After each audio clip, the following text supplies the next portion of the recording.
ក្រោយបង្កើតរាជរដ្ឋាភិបាលអាណត្តិទី2ហើយយកកៅអីនៅអង្គការសហប្រជាជាតិ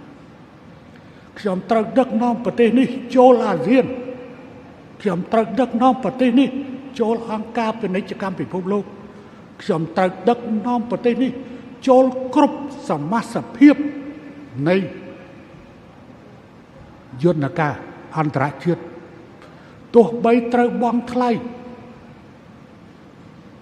សម្រាប់សមាជិកភាពរបស់យើងរាប់ទាំងតុលាការអក្រិតកម្មអន្តរជាតិ ICC ក៏កម្ពុជាជាសមាជិកដែរក៏កម្ពុជានៅក្នុងប្រទេសអាស៊ានបច្ចុប្បន្នពីមុនមានកម្ពុជានិងហ្វីលីពីនប៉ុន្តែហ្វីលីពីនបានដកខ្លួនចេញឥឡូវមានតែកម្ពុជាមួយគត់ដែលជាសមាជិក ICC នៅពេលដែលគេចាប់ដូចតទេគេយកហ៊ុនសែនទៅផ្សារភ្ជាប់ខ្ញុំសូមរំលឹករឿងនេះបន្តិចហើយជូនសារទៅអ្នកដែលលើករឿងនេះអ្នកកុំភ្លេចពេលដែលគេសម្លាប់កាដាហ្វីអ្នកប្រៀបធៀបខ្ញុំជាមួយនឹងកាដាហ្វីពេលដែលគេដែលអាងស៊ូជីឈ្នះឆ្នោតនៅម៉ាយ៉ាម៉ាអ្នកប្រៀបធៀបខ្លួនជាមួយនឹងអាងស៊ូជីហើយដាក់ខ្ញុំទៅជាពួកយោធានៅម៉ាយ៉ាម៉ាដែលចាញ់ឆ្នោតធ្វើឲ្យអ្នកមិនបានចូលស្រុករហូតមកដល់ពេលនេះពេលឆ្នាំទៅពេលដែលរដ្ឋាភិបាលបង់ក្លាដេសត្រូវបានផ្ដួលរំលំអ្នកក៏ប្រៀបធៀបកម្ពុជាទៅនឹងបង់ក្លាដេសភ្លាមពេលដែល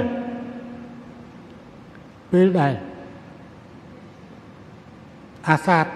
ចាក់ចេញពីប្រទេសដោយការចូលនៃកម្លាំងប្រឆាំងចូលទៅគ្រប់គ្រងប្រទេសអ្នកប្រៀបធៀបខ្ញុំទៅជាមួយអាសាតទៀតពេលដែលគេចាប់ដូចតទេគឺ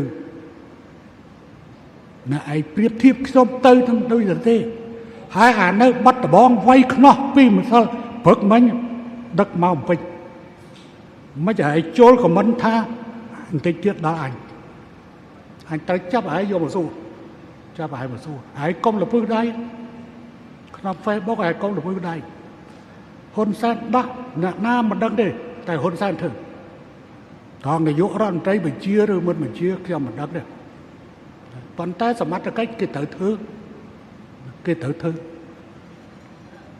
រឿងដូចតទេវារឿងដូចតទេតែហ៊ុនសែនមិនមែនដូចតទេទេខ្ញុំប្រយុទ្ធប្រឆាំងខ្មែរក្រហមដើម្បីការរស់រានមានជីវិតរបស់ប្រជាជនកម្ពុជាតើខ្ញុំជាអ្នកខុសទេផ្ទុយទៅវិញតុលាការអន្តរជាតិកូនកាត់នៅក្នុងអង្គជំនុំជម្រះវិសាមញ្ញបានកាត់ទោសខ្មែរក្រហមវាទោសរួចហើយអញ្ចឹងយើងដាក់ច្បាប់មួយអ្នកណាមិនទទួលស្គាល់ថាគ្មានអំពើបល្ល័ង្កពូជសាសន៍នៅកម្ពុជាត្រូវមានទោសអត់មានអីខុសទេនៅហ៊ាននិយាយថា